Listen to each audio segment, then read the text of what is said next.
नमस्कार, मी अजिंक्य भातंब्रेकर. तुम्ही पाहताय न्यूज 18 लोकमत. ब्रेकिंग न्यूज बुलेटिनच्या सुरुवातीला आपण बघणार आहोत विष्णू घुमरे अखेर निलंबित झालेले आहेत. घुमरेंना वाचवण्यासाठी अजितदादांचा दबाव असल्याचा अतिशय गंभीर स्वरूपाचा आरोप विधान परिषदेचे विरोधी पक्षनेते प्रवीण दरेकर यांनी केलेला आहे. घुमरेंसह अन्य दोघांवर निलंबनाची कारवाई केली गेलेली आहे. पालिकेची फसवणूक केल्याचा आरोप ठेवत घुमरेंवर नियमांचं उल्लंघन केल्याचा ठपका देखील ठेवला गेलाय. पालिका कर्मचारी असताना हे टेंडर मिळवलं, कोविड काळामध्ये हे टेंडर मिळवलं होतं आणि मुंबई बँकेची निवडणूकही लढवली होती असा ठपका पालिका चौकशी समितीनं आता घुमरेंवर ठेवलेला आहे. त्यामुळे घुमरेंसह अन्य दोघांवर निलंबनाची कारवाई करण्यात आलेली आहे.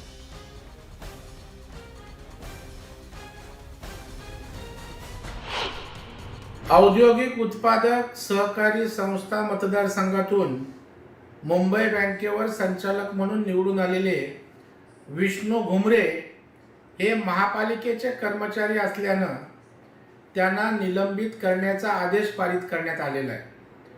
कारण कर्मचारी महापालिकेचा असल्याने औद्योगिक उत्पादक सहकारी संस्थेच्या माध्यमातून तो धंदा करू शकत नाही, प्रतिनिधित्व करू शकत नाही. त्यांच्यावर कारवाई होऊ नये म्हणून राज्याचे उपमुख्यमंत्री अजितदादा पवार यांनी आयुक्तांना सांगितलं होतं. परंतु आयुक्तांनी त्याचं गांभीर्य त्या ठिकाणी अजित पवार साहेबांच्या लक्षात आणल्यावर ती कारवाई झाली. पुन्हा अजित पवार साहेबांच्या माध्यमातून राजकीय दबाव आणून निलंबन रद्द करण्याचा प्रयत्न सुरू आहे. परंतु या ठिकाणी या विषयात औद्योगिक उत्पादक सहकारी चळवळीतील कार्यकर्ते त्या ठिकाणी लढतायत, न्यायालयात जातील. घुमरेंवर नेमके आरोप काय आहेत, ग्राफिक्सच्या माध्यमातून आपण त्यावर एक नजर टाकूया. अनेक प्रकारे महानगरपालिकेची फसवणूक केल्याचा आरोप ठेवला गेलेला आहे. कोविड काळात बनावट संस्था काढल्या, पालिका कर्मचारी असताना सुद्धा टेंडर्स घेतले आणि हे टेंडर्स देखील घेतले ते नियमांचं उल्लंघन करत घेतले असा देखील आरोप आहे. यासोबतच नातेवाईकांना आर्थिक फायदा पोहोचवला आणि पर्यायानं पालिकेची आर्थिक फसवणूक केली. यासोबतच मुंबई बँकेची विनापरवानगी निवडणूक लढवली. कर्ज देताना पालिका कर्मचाऱ्यांची फसवणूक केली असे अनेक आरोप घुमरेंवर आता करण्यात आलेले आहेत. याच संदर्भातली अधिक माहिती आपण जाणून घेणार आहोत. प्रणाली कापसे आपल्या प्रतिनिधी आपल्या सोबत आहेत सध्या. प्रणाली, विष्णू घुमरेंचं निलंबन अखेर झालेलं आहे, पण या निलंबनाभोवती अनेक आरोप प्रत्यारोप केले जात आहेत. थेट उपमुख्यमंत्री अजित पवार यांनी हे निलंबन होऊ नये यासाठी दबाव आणल्याचा अतिशय गंभीर आरोप दरेकरांनी केला आहे. प्रणाली, या सगळ्याबद्दल सविस्तर काय सांगता येईल? अजिंक्य, न्यूज 18 लोकमत गेले काही दिवस सातत्यानं सफाई कर्मचाऱ्यांच्या बाबतीत होत असलेला दुजाभाव, त्या कंत्राटी कामगारांची होत असलेली पिळवणूक याबाबतच्या बातम्या दाखवत आलेल्या आहेत आणि याच बातमीचा मागोवा घेत असताना हे धक्कादायक प्रकरण आपल्या पुढे आलेलं आहे. माझ्याकडे विष्णू घुमरे यांच्या निलंबनाचे आदेश आहेत. याच्यामध्ये त्यांच्यावर काय काय आरोप ठेवण्यात आलेले आहेत, त्यांनी काय काय गैरप्रकार केलेले आहे याची इत्थंभूत माहिती आहे. यात म्हटलेलं आहे की विष्णू घुमरे हे कनिष्ठ अवेक्षक आहेत घनकचरा व्यवस्थापन या पश्चिम विभागामध्ये आणि या विभागात सकृत दर्शनी असं आढळलेलं आहे की त्यांनी गंभीर गुन्हे केलेले आहे. सन 2014 पासून ते घनकचरा व्यवस्थापनामध्ये कामाला होते आणि ते कर्मचारी असताना त्यांनी विविध औद्योगिक सामाजिक संस्था, थोडक्यात आपण जर सामान्य माणसाला कळावं असं जर सांगायचं झालं तर त्यांनी विविध कंपन्या स्थापन केल्या आणि ज्याच्या मार्फत ते कॉन्ट्रॅक्टर बनले आणि मुंबई महानगरपालिकेचे जे सफाई खात्याचे जे विविध कंत्राट निघतात ते कंत्राट त्यांनी स्वतःच्या मुलाच्या नावाने, स्वतःच्या भाच्याच्या नावाने मिळवले आणि आपण कर्मचाऱ्यांचा पुरवठा करतो आहे किंवा सफाई कामगार पुरवतोय अशा पद्धतीनं दाखवलं. एकीकडे ते कर्मचारी आहेत, दुसरीकडे ते औद्योगिक संस्था चालवत आहेत, एकीकडे ते कर्मचारी म्हणून पगार घेत आहेत, दुसरीकडे कंत्राटदार म्हणून मुंबई महानगरपालिकेची फसवणूक करतात किंवा मुंबई महानगरपालिकेचे पैसे लुबाडतात. हे कमी होतं की काय म्हणून त्यांनी मुंबई महानगरपालिकेची जी म्युन्सिपल कोऑपरेटिव्ह बँक आहे त्या बँकेच्या संचालक पदावर ते आलेत. एवढंही कमी होतं म्हणून ते मुंबई बँक जी आहे त्या बँकेच्या संचालक पदावर निवडून आलेत. आणि हे निवडून येण्यासाठी त्यांनी ज्या औद्योगिक संस्थांचा वापर केला, कारण त्या औद्योगिक संस्थांच्या जो सेक्शन आहे तिथून निवडून आलेले आहेत. याच्यासाठी त्यांनी सफाई कर्मचारी, जे कंत्राटी सफाई कर्मचारी आहेत, यांच्या आधार कार्डचा किंवा यांचं सभासदत्व असलेलं दाखवलं. आणि यातल्या कर्मचाऱ्यांना कल्पनाच नाही आहे की आपल्या नावाचा गैरवापर करून 100हून अधिक अशा औद्योगिक संस्था काढल्या गेलेल्या आहेत. आणि ज्यांचा वापर करत विष्णू घुमरे हे मुंबई बँकेच्या संचालक मंडळापर्यंत जाऊन पोहोचलेले आहेत. हा संपूर्ण प्रकार जेव्हा लक्षात आला तेव्हा मुंबई महानगरपालिकेने एक चौकशी लावली आणि आता 9 मे रोजी त्यांच्या निलंबनाचे आदेश काढण्यात आलेले आहेत. परंतु हे निलंबनाचे आदेश काढू नये याच्यासाठी उपमुख्यमंत्री अजित पवार यांनी दबाव आणला. का? कारण जेव्हा मुंबई बँकेची निवडणूक झाली तेव्हा आपण बघितलं होतं की भाजपचा एका मतानं पराभव झालेला होता आणि हा पराभव हा विष्णू घुमरे यांच्या मतानं झाला होता. आणि विष्णू घुमरे यांनी राष्ट्रवादीच्या बाजूनं मतदान केल्यामुळं राष्ट्रवादीचा संचालक आज मुंबई बँकेवर अध्यक्ष म्हणून निवडून आलेला आहे. आणि याच विष्णू घुमरेला मदत करण्यासाठी म्हणून अजित पवार आता दबाव टाकतायत. त्यामुळे एकूण विष्णू घुमरे हे प्रकरण किती मोठं आणि गंभीर आहे हे उघडकीस येत आहे. अजिंक्य, बिलकुल प्रणाली, पण हा सगळा जो एकंदरीतच प्रकार आहे फसवणुकी संदर्भातला किंवा मुंबई बँकेची निवडणूक लढवण्यासंदर्भातला जी विनापरवानगी लढवली गेलेली होती, निलंबनापुरतीच ही कारवाई मर्यादित असणार आहे का? या कारवाईचं स्वरूप आणखीन काही वेगळं असणार आहे? पालिका आता फक्त निलंबनापुरतीच ही कारवाई मर्यादित ठेवणार आहे का? अजिंक्य, साधारणपणे कुठलीही विभागीय कारवाई होते तेव्हा सर्वात आधी निलंबनाची नोटीस द्यावी लागते आणि निलंबनाच्या कालावधीमध्ये अतिरिक्त चौकशी करून मग बडतर्फीचे आदेश काढले जातात. त्यामुळे विष्णू घुमरे यांची बडतर्फी मुंबई महानगरपालिकेच्या घनकचरा व्यवस्थापन विभागातून ही जवळपास निश्चित आहे. परंतु ही कारवाई फक्त यावर मर्यादित राहणार नाही, तर दुसरीकडे यांचं जे मुंबई बँकेच्या संचालक मंडळावर ते निवडून आलेले आहे, हे संचालक मंडळाचं त्यांचं निवडून आलेलं पद जे आहे ते सुद्धा धोक्यात आलंय. मुंबई बँक सुद्धा त्यांना निलंबित करेल आणि ते जे निवडून आलेले आहे त्या पदावरून त्यांना काढून टाकेल. आणि त्यामुळं संपूर्ण मुंबई बँकेत या पदावर पुन्हा एकदा निवडणूक घ्यावी लागेल आणि त्यानंतर पुन्हा मुंबई बँकेचा अध्यक्ष निवडण्याची प्रक्रिया होऊ शकते. त्यामुळं हे प्रकरण केवळ एवढ्यावर मर्यादित राहणार नाही. विष्णू घुमरे यांची एकीकडे महापालिकेतली नोकरी सुद्धा जाणार आहे. त्यांना महापालिकेतले पुढेचे कंत्राट घेता येणार नाहीये कारण सगळे त्यांचे नातेवाईक आहेत. तिसरं, त्यांचं मुंबई बँकेतलं संचालक मंडळातलं पद सुद्धा जाणार आहे आणि सहकार विभाग सुद्धा त्यांच्यावर कारवाई करेल. बिलकुल प्रणाली, धन्यवाद. सविस्तर माहिती आपण दिलीत त्याबद्दल.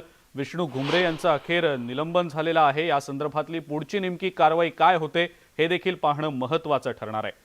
यानंतरची बातमी आहे मुंबई पालिका रुग्णालयातल्या भोंगळ कारभाराची. मुंबई महापालिकेअंतर्गत येणाऱ्या अनेक रुग्णालयांमध्ये सध्या औषधांची भीषण अशी टंचाई निर्माण झालेली आहे. 7 ते 8 महिने उलटून गेल्यानंतर सुद्धा पालिकेच्या वतीनं औषधांची टेंडर्स अद्याप मंजूर करण्यात आलेली नाहीत. 50 कोटी रुपयांची रक्कम टेंडर न निघाल्यानं पडू नये. 50 ते 60 जीवनावश्यक औषधं उपलब्ध नसल्यानं रुग्णालयातल्या रुग्णांच्या नातेवाईकांना अनेक अडचणी येत आहेत. परिणामी खासगी मेडिकल दुकानांमधनं औषधं विकत घेण्याशिवाय त्यांच्याकडे पर्यायच नाहीये.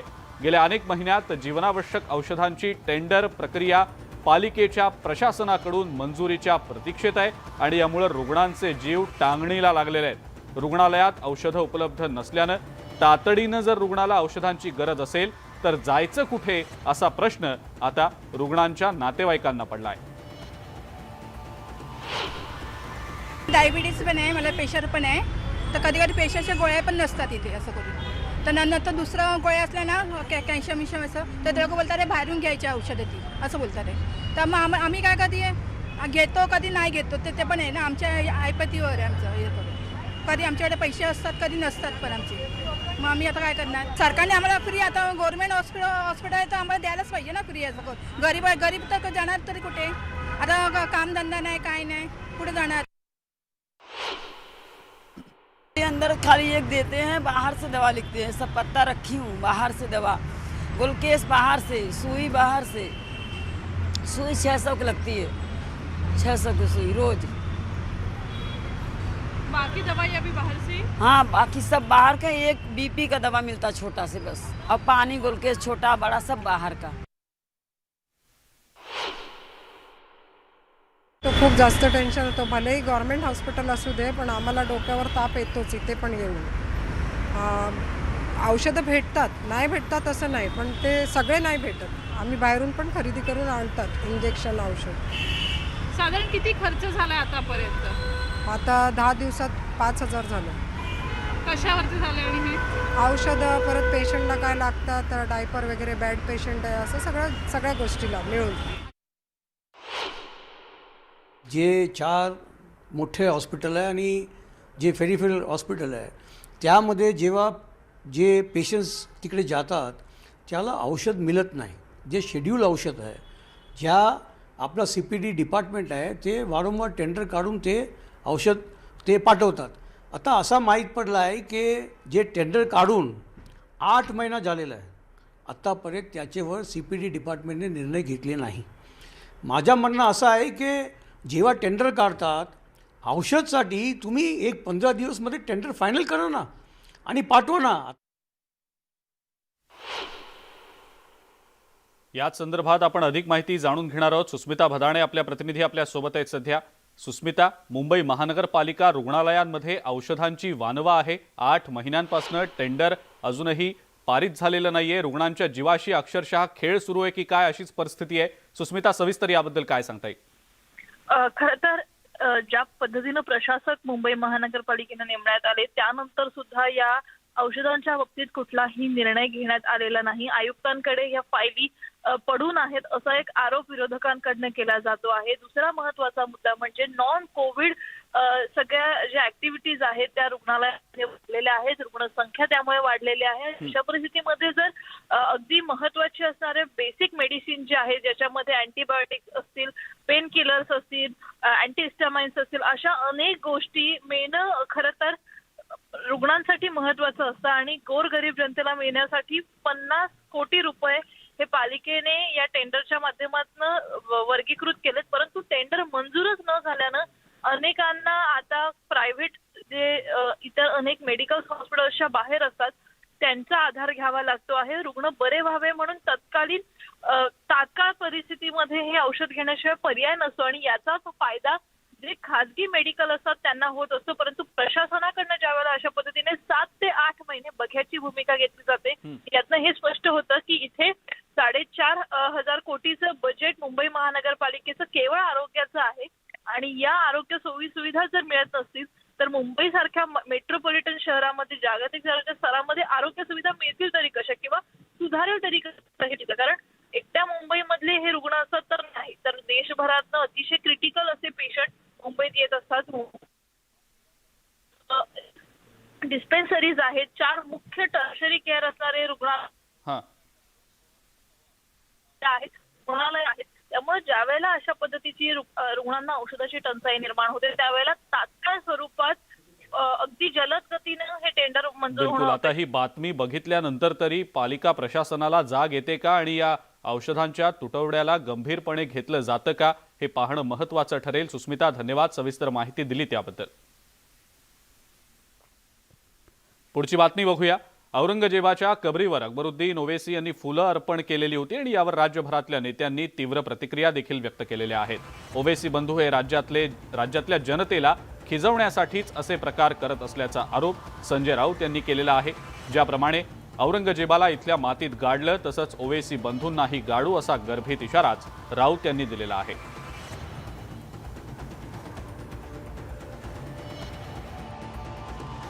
औरंगजेबाच्या कबरीपुढे आम्हाला सगळ्यांना खिजवण्यासाठी, महाराष्ट्राला खिजवण्यासाठी गुडघे टेकायचे, हे जे आहे ह्याच्यातून जर महाराष्ट्रामध्ये अशांतता निर्माण करायची असं ह्या ओबीसी बंधूंचं काहीतरी एक राजकारण दिसतं. पण मी इतकंच सांगेन, त्या औरंगजेबाची कबर महाराष्ट्राच्या मातीमध्ये मराठ्यांनी बांधलेली, त्याला कबरीमध्ये आम्ही टाकल्या. 25 वर्ष तो लढत राहिला. महाराष्ट्रावर चाल करणारा हा मोगल राजा, म्हणजे तुम्ही आज कबरीवरती येऊन नमाज वगैरे पडताय, कधी तर तुम्हालाही त्याच कबरीत जावं लागेल. तर आपण पाहिलं संजय राऊत यांनी ओवेसींवर घणाघाती टीका केलेली आहे, गर्भित इशारा दिलेला आहे. औरंगजेबाच्या कबरीवर जाणीवपूर्वक फुलं अर्पण करण्याचा प्रकार घडला असं त्यांनी म्हटलेलं आहे. ओवेसी बंधू हे राज्यातल्या जनतेला खिजवण्यासाठीच हे असे प्रकार करत असल्याचा आरोप संजय राऊत यांनी केलेला आहे. त्यामुळे ओवेसी बंधूंना चांगलाच धडा शिकवू असं देखील राऊत यांनी म्हटलंय. ज्याप्रमाणे औरंगजेबाला इथल्या मातीत गाडलं तसंच ओवेसी बंधूंनाही गाडू असा गर्भित इशारा संजय राऊत यांनी दिलेला आहे.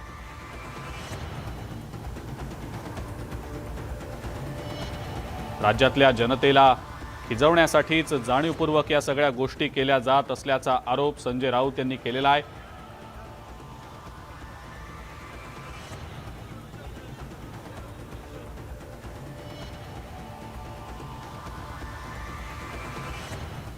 पुढची बातमी बघूया.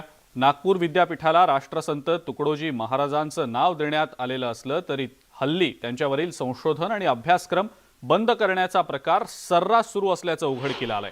राष्ट्रसंत तुकडोजी महाराजांच्या साहित्यातील समाजचिंतन या विषयावर विपुल संशोधन झाल्याचा शेरा देत संशोधन आणि मान्यता समितीनं महाराजांवरील संशोधनाचा विषय चक्क फेटाळून लावलेला आहे. विद्यापीठ प्रशासन विशिष्ट विचाराच्या प्रभावात असल्यानं अशी कृती घडत असल्याचा आरोप होत असून ज्या राष्ट्रसंतांच्या नावावर विद्यापीठ आहे त्या राष्ट्रसंतांवर 4-2 संशोधनं जास्त झाली तर त्यात वावग काय असाही प्रश्न आता उपस्थित होतोय.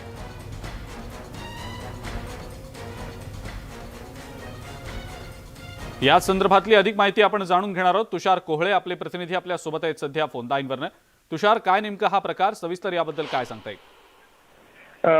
अजिंक्य नित्यातून धक्कादायक संपूर्ण प्रकार म्हणावा लागेल, कारण की राष्ट्रसंत तुकडोजी महाराज नागपूर विद्यापीठाने च्या नावाने नागपूरमध्ये हे संपूर्ण विद्यापीठ चालतं आणि त्यात राष्ट्रसंतांच्या साहित्यावर राहुल उईके नावाच्या विद्यार्थ्याने एक PhD करण्याचा विषय सुचवला. सुरुवातीला हा विषय त्याची जी मान्यता समिती असते त्या मान्यता समितीने फेटाळला. त्याआधी हा विषय याची पडताळणी समितीकडे गेला होता, त्यांनी त्याला होकार दिला होता. मात्र 17 तारखेला मान्यता समितीने तो फेटाळल्यानंतर मग प्रश्न उपस्थित केला की एखाद्या विद्यार्थ्याने जर का राष्ट्रसंत तुकडोजी महाराज यांच्या साहित्यावर, म्हणजे जो विषय होता राष्ट्रसंत तुकडोजी महाराजांच्या साहित्यातील समाजचिंतन, हा PhDचा तो राहुल उईके या नावाच्या विद्यार्थ्याचा विषय होता. मात्र विद्यापीठाने आता नेमकं कोणत्या कारणाने फेटाळला त्याचा विद्यापीठाकडनं खुलासा केला गेला नाही. विद्यापीठ सध्या तरी यावर काही बोलायला तयार नाही. आम्ही विद्यापीठांच्या अधिकाऱ्यांना विचारलं होतं, ते म्हणे की योग्य वेळेचं उत्तर दिलं जाईल. सध्या आम्हालाही याबद्दल पुरेपूर नीट माहिती नाही. मात्र महत्वाचा विषय हाच की ज्या राष्ट्रसंतांच्या नावाने नागपूर विद्यापीठ चालतं किंवा त्याला नाव दिलं गेलं त्याच राष्ट्रसंतांच्या साहित्यावर जर का एखादा विद्यार्थी PhD करत असेल तर त्यांनी निवडलेला विषय फेटाळला जातो. निश्चितच धक्कादायक प्रकार म्हणावा लागेल. अजिंक्य. बिलकुल तुषार, धन्यवाद. सविस्तर माहिती आपण दिलीत त्याबद्दल.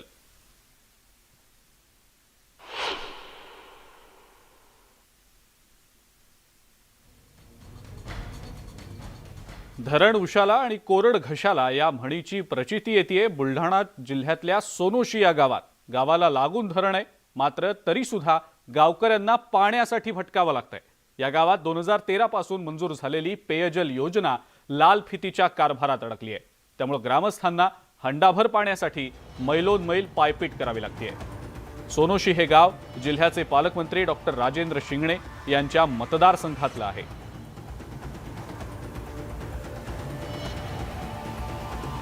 नळ्यावरनं झाले, पोटाचे वर काम घातलं नाही, सारे दगड वर आले. आता आमची म्हातारी सध्या बाजार पडले, 3दा दवाखान्यातून आणले, हातपाय मोडले, 2 हात मोडून पाय मोडला. मग हे असे काम तुमचं राजकारण आमच्या लोकांना आणतं म्हातारपणावर. काय मागणी काय? पाणीच पाणी भक्ती, आणि ते म्हणजे अजून 12 महिने पाणी भेटत नाही.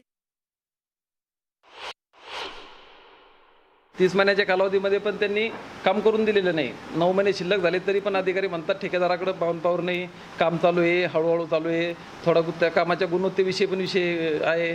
धानोरच्या जे विहिरीसाठी पूल बांधलेला आहे पाण्याचा, त्या पुलाला आधी वापरण्यापूर्वी तडे गेलेले आहे. गावातलं जे वितरण व्यवस्थेचं काम आहे ते पण सदोष झालेलं आहे. जवळपास 4 किलोमीटर पाईपलाईन त्यांनी डांबरच्या कडेला टाकलेली आहे. उद्या भविष्यात ते रस्ता रुंदीकरण जरी झालं तरी ती पाईपलाईन तोडणार, त्याची जबाबदारी कोण घेणार? याच संदर्भामध्ये आपण अधिक माहिती जाणून घेणार आहोत. आपल्या सोबत आपले प्रतिनिधी राहुल खंदारे आहेत सध्या फोन लाईनवरनं. राहुल, हंडाभर पाण्यासाठी या ग्रामस्थांना पायपीट करावी लागतेय. 9 वर्षांपासून पेयजल योजना मंजूर तर झाली आहे, मात्र पाण्याचा प्रश्न काही सुटलेला नाही. राहुल, काय सांगता येईल या सगळ्याबद्दल? अजिंक्य, अतिशय धक्कादायक हा प्रकार म्हणावा लागेल. दिवसेंदिवस उन्हाचा तडाखा बघता भीषण पाणी टंचाई हे बुलढाणा जिल्ह्यामध्ये भासत आहे. त्याचाच एक भाग जर का आपण बघितला तर पालकमंत्री असलेले डॉक्टर राजेंद्र शिंगणे यांच्या स्वतःच्या मतदारसंघामध्ये सोनोशी नावाचं गाव आहे आणि या गावामध्ये पेयजल योजना मंजूर झालेली आहे. मंजूर होऊन 9 वर्ष उलटून गेलेत, परंतु अजूनही त्या पेयजल योजनेचा फायदा जो आहे तो स्थानिक ग्रामस्थांना मिळालेला नाहीये. कुठल्याच प्रकारचं पाणी त्यांना मिळत नाहीये. कोसो दूर जाऊन पाण्यासाठी त्यांना वणवण भटकावं लागते. अनेक आंदोलनं केली, निवेदनं केली, स्थानिक संबंधित अधिकाऱ्यांना विचारणा केली, परंतु उळवाउळवीची उत्तरं त्या ठिकाणी देण्यात आलेली आहे. या संपूर्ण प्रकरणामध्ये सर्वसामान्य नागरिक जो आहे तो पाण्यापासून वंचित होतोय, भरगडल्या जातोय. अशा प्रकारचं भीषण वास्तव जे आहे ते सिंदखेड राजा मतदारसंघामध्ये पाहावयास मिळालंय. अजिंक्य, राहुल, पण पालकमंत्र्यांनी या सगळ्या बाबीची दखल घेतलीये का? त्यांच्यापर्यंत ही बाब गेलीये का? काही आश्वासन त्यांनी दिलंय का? स्थानिक अधिकारी जे आहेत ते पालकमंत्र्यापर्यंत सर्वसामान्य जनतेला पोहोचूच देत नाही. वेळोवेळी त्यांना आश्वासन दिले जाते, लवकरच करू, त्या अधिकाऱ्याकडे आहे. उडवाउडवीची उत्तरे दिल्या जातात आणि पालकमंत्र्याच्या मतदारसंघातील हा संपूर्ण प्रकार असताना देखील पालकमंत्र्यांचा देखील या संपूर्ण गंभीर बाबीकडे दुर्लक्ष असल्याचा या ठिकाणी आरोप देखील स्थानिक नागरिकांनी केलेला आहे. पालकमंत्री असतील, स्थानिक अधिकारी असतील, यांच्या संपूर्ण प्रकरणामुळे सर्वसामान्याचे पाण्यासाठी मोठ्या प्रमाणात हाल होत आहे, एवढं मात्र निश्चित. अजिंक्य, बिलकुल राहुल, आणि सोबतच अधिकारी आता या सगळ्या बाबतीत नेमकी काय उत्तरं देत आहेत? तातडीनं या संदर्भात काही कारवाई होईल अशी शक्यता दिसतेय? अधिकाऱ्याशी या संदर्भात बोलणं झालं असलं तर त्यांनी देखील ऑन कॅमेरा जरी बोलण्यास नकार दिला असला तरी लवकरात लवकर या गावकऱ्यांना पाणी जे आहे ते उपलब्ध करून देऊ अशा प्रकारचं शासकीय उत्तर त्यांच्याकडून देण्यात आलेलं आहे. परंतु आता येणाऱ्या काळामध्ये रखरखत्या उन्हामध्ये या नागरिकांना स्वतःच्या गावामध्ये कधी हक्काचं पाणी मिळेल हे तर येणारा काळ सांगणार आहे. अजिंक्य, बिलकुल राहुल, धन्यवाद. सविस्तर माहिती आपण दिलीत त्याबद्दल. लाल फितीच्या कारभारात अडकलेल्या योजनांचा सर्वसामान्यांना नेमका कसा फटका बसतो हे याचं एक आदर्श उदाहरण म्हणावं लागेल. यानंतरची बातमी न्यूज 18 लोकमतच्या इम्पॅक्टची. नाशिकच्या रोहिलेसह परिसरातल्या 4 गावातल्या पाणी टंचाईमुळे मुलांची लग्न जमत नसल्याचं भीषण वास्तव न्यूज 18 लोकमतनं सर्वांसमोर आणलेलं होतं. या बातमीनंतर आता अवघ्या 4 दिवसात या भागातील साठवण तलावाचं काम करण्यासाठी 41 कोटी रुपयांचा निधी आता मंजूर झालेला आहे.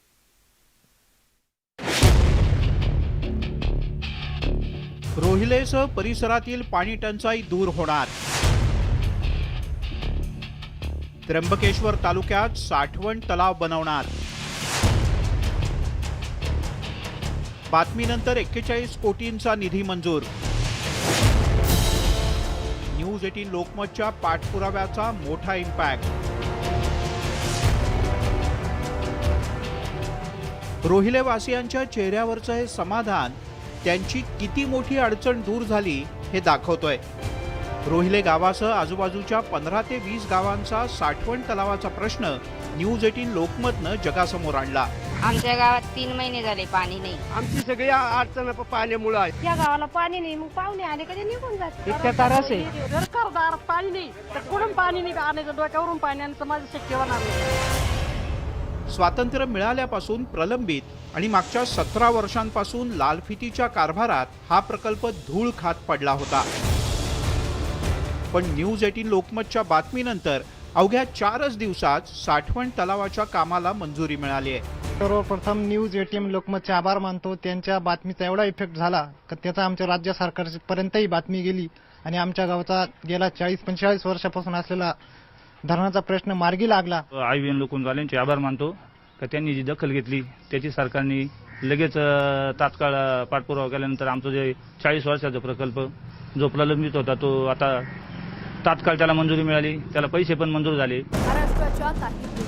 न्यूज 18 लोकमतनं 5 मे रोजी रोहिलेचा रिपोर्ट दाखवला होता. यानंतर अवघ्या 4च दिवसात म्हणजे 9 मे रोजीच्या जलसंधारण महामंडळाच्या बैठकीत 41 कोटी रुपये मंजूर करण्यात आले.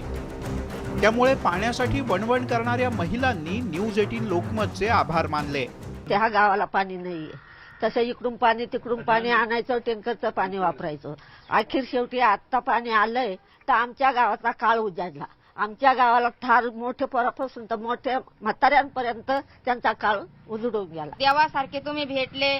आम्ही आडाणी बायका, आम्ही काही शिकेल नाही, आम्हाला काही कोणाचे नाव येते नाही, काही नाही. फक्त आम्ही तुमचे आभार मानितो. खुशीनं नाचतच हिंडावं तुमच्या पुढं. मी तर असं वाटत, मला असं वाटत आत्ताच नाचावं असं झालंय.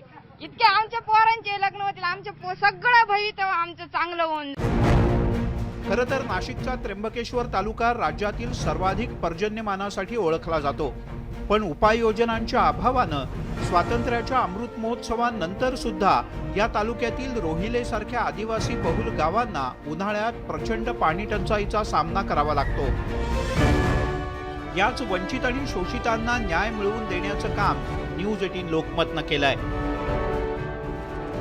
आणि अखेर झोपलेल्या प्रशासनाला जाग आली आणि गेल्या 17 वर्षांपासून प्रलंबित असलेला साठवण तलावाचा प्रश्न मार्गी लागला आणि तब्बल या भागासाठी 41 कोटी रुपयांचा निधी साठवण तलावासाठी मंजूर करण्यात आला आणि या गावातील महिलांचा हा वनवास कुठेतरी कमी झाला. स्वातंत्र्याच्या 70 नंतरही या गावातील महिलांचा सुरू असलेला हा वनवास न्यूज 18 लोकमतच्या एका बातमीनं कमी झाला. न्यूज 18 लोकमतची बातमी म्हणजेच इम्पॅक्टची हमी. व्हिडिओ जर्नलिस्ट हेमंत बागुलसह लक्ष्मण घाटोळ, न्यूज 18 लोकमत, त्र्यंबकेश्वर. ब्रेकनंतर आपलं सगळ्यांचं पुन्हा एकदा स्वागत. जम्मू काश्मीरमधल्या बडगाम इथल्या चदुरा या तहसील कार्यालयात दहशतवाद्यांनी एका सरकारी कर्मचाऱ्याची गोळ्या झाडून हत्या केल्याची घटना घडलेली आहे.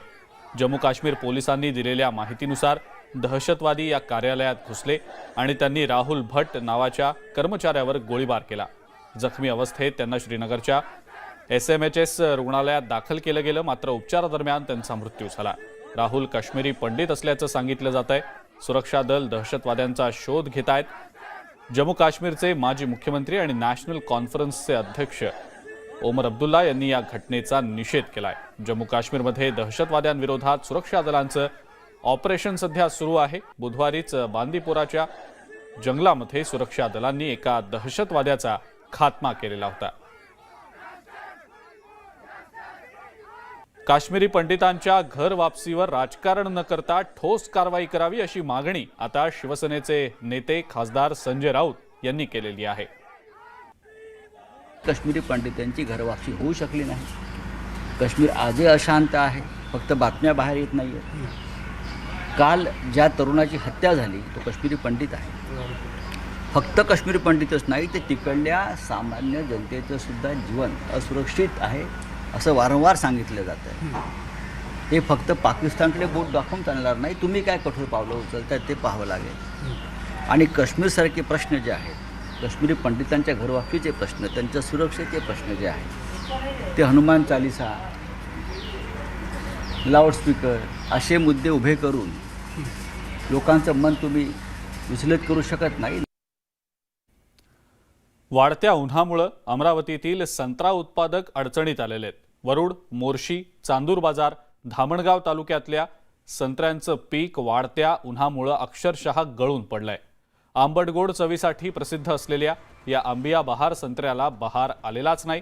त्यामुळे शेतकऱ्यांचं मोठं नुकसान झालं असून संत्रा पिकासाठी आलेला खर्च सुद्धा वसूल होत नाहीये.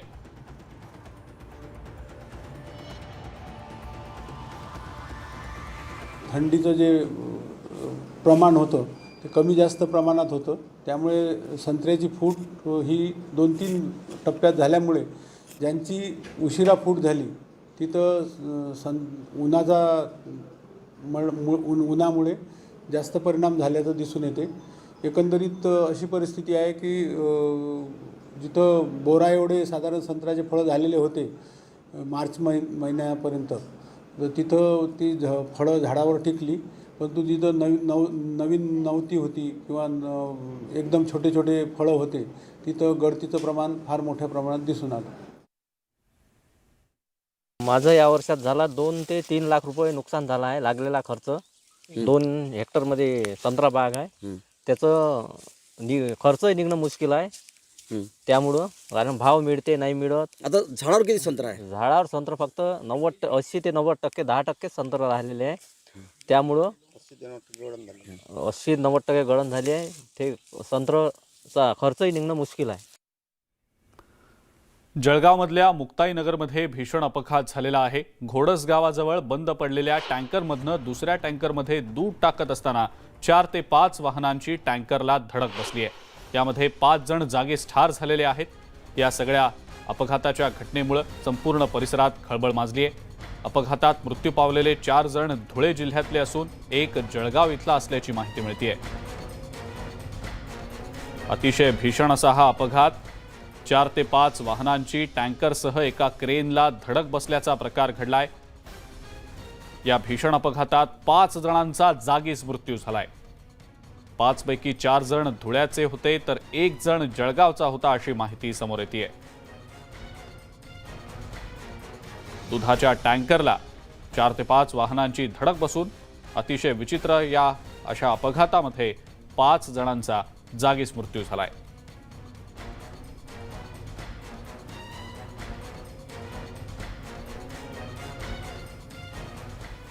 याच संदर्भात अधिक माहिती आपण जाणून घेणार आहोत. इम्तियाज अहमद आपले प्रतिनिधी आपल्या सोबत आहेत सध्या फोन लाईनवरनं.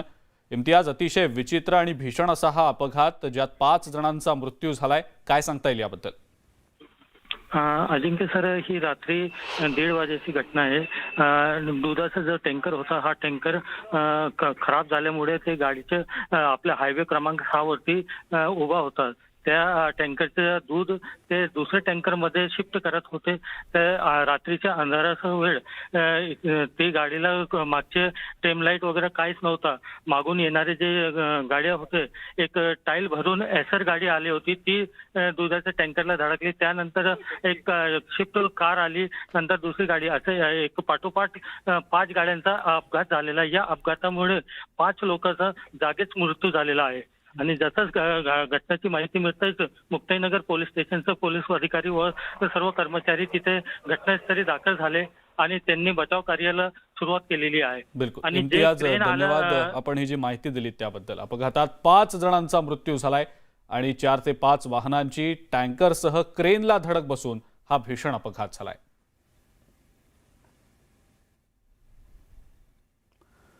मुंबई पुणे एक्सप्रेसवेवर बोर घाटात अपघात झाला. या अपघातामुळे दोन्ही दिशेला वाहनांची रांग लागल्याचं पाहायला मिळालं.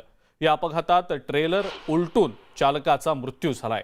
यामुळे दोन्ही दिशेला वाहनांच्या लांबच लांब रांगा लागलेल्या आहेत. एक्सप्रेसवेवरून प्रवास करणारी वाहनं ट्रॅफिक जॅममुळे आता जुन्या पुणे मुंबई मार्गावरून वळवली गेलेली आहेत. ट्रेलरचा अपघात मुंबईकडे जाणाऱ्या दिशेनं झालेला आहे. 2 वाहनं अपघातग्रस्त आहेत.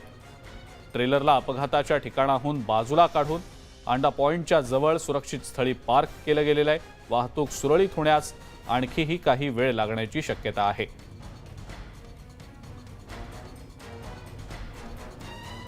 अधिक माहिती या संदर्भातली आपण जाणून घेणार आहोत. गणेश दुडम आपले प्रतिनिधी आपल्या सोबत आहेत सध्या.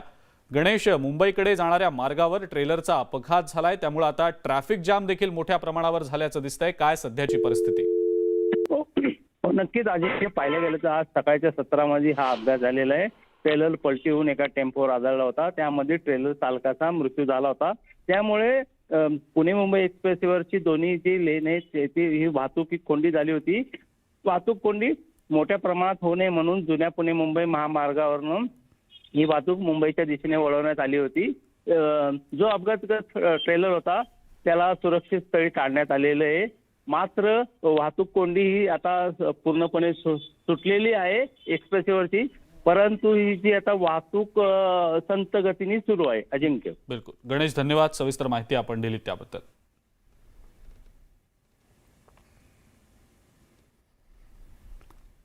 बातमी जळगावातली आहे. नितीन राऊत सध्या जळगावच्या दौऱ्यावर आहेत आणि गेले 2 दिवस राज्यात लोड शेडिंग होत नसल्याचं राऊत यांनी म्हटलेलं होतं. मात्र भुसावळ इथल्या दीपनगर औष्णिक वीज निर्मिती केंद्रातील पूर्णा विश्रामगृहात राऊत पोहोचताच तिथला वीज पुरवठा खंडित झाला. ऊर्जा मंत्र्यांसमोरच वीज पुरवठा खंडित झाल्यानं दीपनगर प्रशासनाची तारांबळ उडाल्याचं दिसलं. दरम्यान ओव्हरलोडमुळे वीज पुरवठा खंडित झाल्याची माहिती आता वीज पुरवठा प्रशासनानं दिलेली आहे. राज्यात लोड शेडिंग नसताना सुद्धा पूर्णा विश्रामगृहाची बत्ती गुल झाल्यानं आणि त्याच दरम्यान ऊर्जा मंत्री त्या ठिकाणी दाखल झाल्यानं हा सगळा प्रकार आता जिल्ह्याभरात चर्चेचा विषय बनलेला आहे। याच संदर्भातली अधिक माहिती आपण जाणून घेणार आहोत। इम्तियाज अहमद आपले प्रतिनिधी पुन्हा एकदा आपल्यासोबत जोडले गेलेत फोन लाईनवरनं। इम्तियाज, ऊर्जा मंत्री आराम करत असतानाच वीज पुरवठा खंडित झाल्याचा प्रकार घडला आणि लोड शेडिंग नसतानाही बत्ती गुल झाली।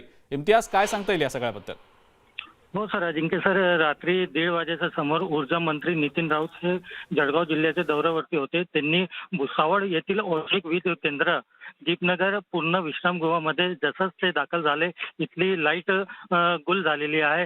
त्याच लाईट बंद झाल्याने सर्व अधिकारी व कर्मचाऱ्यांची तळमळ उडालेली आहे। लगेच अधिकारी आल्यानंतर त्यांनी तातडीने ते कुठून लाईट गेली, काय गेली, त्यांचे तपास करून लगेच 5 मिनिटांमध्ये त्यांनी लाईट सुरुवात केलेली आहे। अजिंक्य सर, बिलकुल इम्तियाज, या सगळ्या प्रकाराची जिल्ह्याभरात निश्चितपणे चर्चा सुरू असणार आहे। ऊर्जा मंत्र्यांनी या संदर्भात काही प्रतिक्रिया दिली? नाही सर, आता ते आपल्या विश्रामगृहामध्ये आराम करत आहे आणि ह्या जे ऊर्जा मंत्री यांनी सांगितलं होतं की लोड शेडिंग सध्या आहे नाही, परंतु भुसावळ तालुक्यामध्ये लोड शेडिंगचं प्रमाण वाढलेलं आहे आणि याचाच लोड शेडिंगचा फटका ऊर्जा मंत्री यांना सुद्धा बसलेला आहे।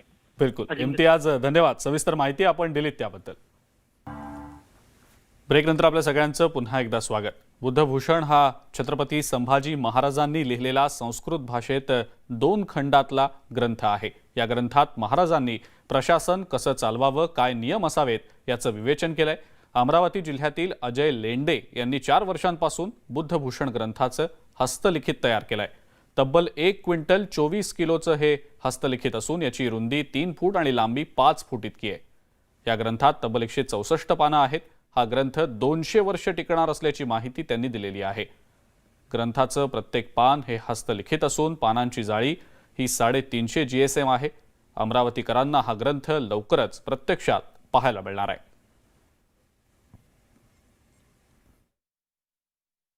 हा ग्रंथ सामान्य शंभूप्रेमींना पाहता यावा यासाठी मी माझ्या संकल्पनेतून हा ग्रंथ पुनर्लेखन करून हस्तलिखित केला। हा ग्रंथ 3 फूट रुंद, 5 फूट लांब आणि वजन तब्बल 124 किलो आणि या ग्रंथाची जाडी 11 इंच आहे।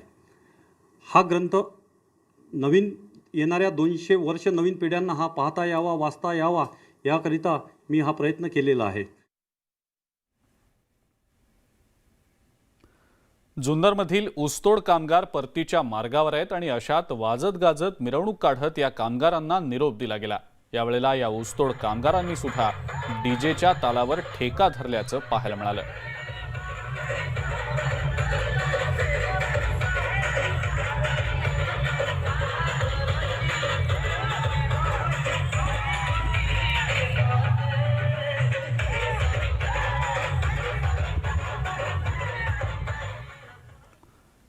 खेड चिपळूण परिसरात इंडियन पिट्टा पक्षी आढळून आलेला आहे आणि यामुळे पक्षीप्रेमींमध्ये सध्या चैतन्याचं आणि आनंदाचं वातावरण आहे। इंडियन पिट्टा याला मराठीत नवरंग असं संबोधलं जातं अशी माहिती पक्षीतज्ञांनी दिलेली आहे।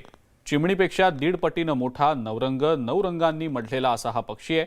हिमालयाच्या तळ टेकड्या, श्रीलंका आणि दक्षिण भारतात याची वीण असते, त्यामुळे आपल्याकडे केवळ स्थलांतर करण्याच्या काळात पावसाळ्याच्या सुरुवातीला हा पक्षी दिसत असतो।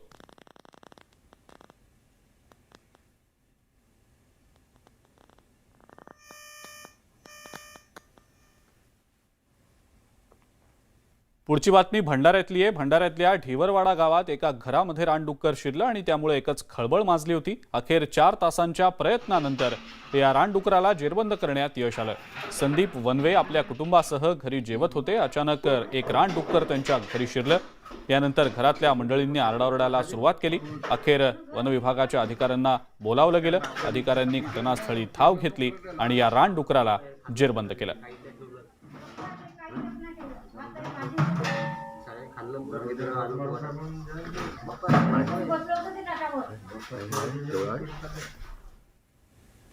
आणि या सगळ्या महत्त्वाच्या बातम्यांसोबतच बुलेटिनमध्ये वेळ झाली इथंच थांबण्याची। ताज्या बातम्या आणि अपडेट्ससाठी बघत राहा फक्त न्यूज 18 लोकमत।